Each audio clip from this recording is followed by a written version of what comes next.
ઘણા સમય પહેલાની આ વાત છે. એક ગરીબ પણ પરમ શ્રદ્ધાળુ ભક્ત હતો, જે રાત દિવસ મેરડી માની ભક્તિ કરતો.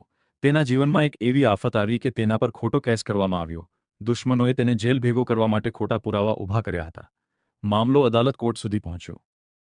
જ્યારે કેસનો આખરી ચુકાદો આવવાનો દિવસ હતો ત્યારે ભક્ત ખૂબ ગભરાઈ ગયો. તેને ખબર હતી કે જો તે હારી જશે તો તેનું આખું કુટુંબ બરબાદ થઈ જશે. તે રડતી આંખે મેરડી માના મંદિરે ગયો અને વિનંતી કરી, હે માં, મેં કોઈ પાપ નથી કર્યું. આ જગતમાં હવે તારા સિવાય મારું કોઈ નથી. કાલે કોર્ટમાં મારો ન્યાય કરજે માં, નહીંતર હું જીવી નહીં શકું. બીજા દિવસે જ્યારે કોર્ટની કાર્યવાહી શરૂ થઈ ત્યારે સાક્ષીઓ અને વકીલો ભક્તની વિરુદ્ધમાં હતા.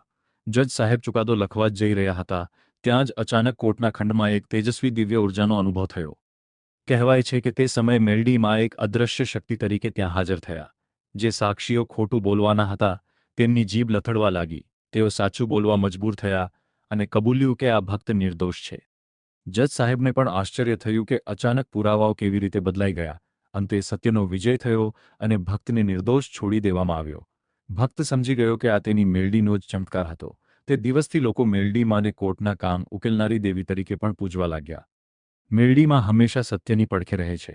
જે ભક્ત સાચા હૃદયથી અને નીતિથી માને યાદ કરે છે તેને ગમે તેવી કપરી પરિસ્થિતિ કે કાયદાકીય મુશ્કેલીમાંથી માતાજી હેમખેમ બહાર કાઢે છે. બોલો, મેરડી માતની જય.